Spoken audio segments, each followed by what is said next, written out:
চাঁদপুরে কি ভিড় আছে নাকি ভিড় ছিল? ভিড় ছিল, সাইডে যেতেছে।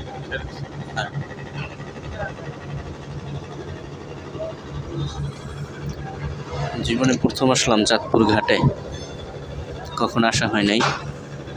চাঁদপুরের এখানে এই ঘাটে এই প্রথমবার। যাই হোক, এও এক অন্যরকম অভিজ্ঞতা। সব কিছু মিলে ভালোই লাগলো আজকে, আর ভ্রমণ অভিজ্ঞতাটা খুব ভালো হলো আজকে। যা বিদায় চাঁদপুর, হয়তো বার আসা হবে না কখনো, নতুবা বারংবার, জানি না কি হয়, কিন্তু আপাতত বলতে পারি বিদায়। বিদায় চাঁদপুর। চলতি পথে হঠাৎ অগত্যাই চলে আসে এখানে, যা কখনো আসা হয়নি, তবুও যখন আসা এসে ভালোই লাগলো। আমি আছি সুন্দরবন 16 লঞ্চে, আর এইমাত্র ঢাকা থেকে এসে চাঁদপুর ঘাটে বার্থিং করলো আবে জমজম 7 লঞ্চটি।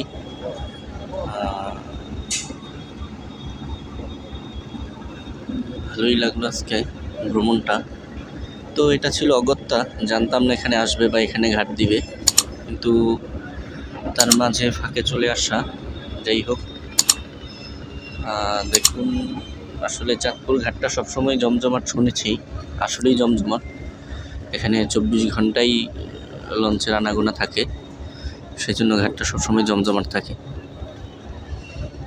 যাই হোক, এখন প্রায় রাতের দ্বিপ্রহর, 3টার কিছুটা সময় বেশি।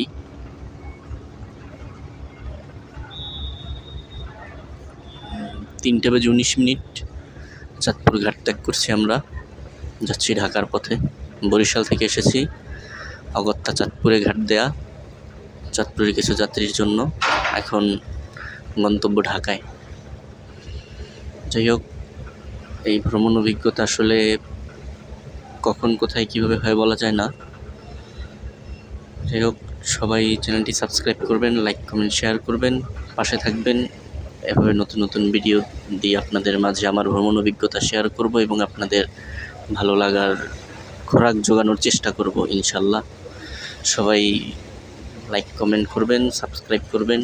চলে যাচ্ছি চাঁদপুর থেকে, বিদায় চাঁদপুর। হয়তো আর কখনো আসা হবে না, নয়তো বা বারংবার, জানি না আবার কবে, নতুবা আর জীবনে কখনো নয়।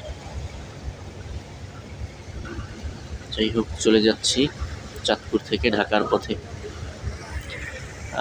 আজ আপাতত এখানেই রাখছি, আবারও হয়তো দেখা হবে নতুন কোনো ভিডিও নিয়ে, নতুন কোনো স্থানে, নতুবা পুরনো স্থানেই নতুন কোনো ভিডিও নিয়ে। আল্লাহ হাফেজ, আসসালামু আলাইকুম। আর যাবার আগে আরেকবার সবাই লাইক কমেন্ট সাবস্ক্রাইব করবেন চ্যানেলটি। আচ্ছা, তো সবাইকে আরও একবার ভিডিওটি দেখার জন্য ধন্যবাদ জানিয়ে আল্লাহ হাফেজ।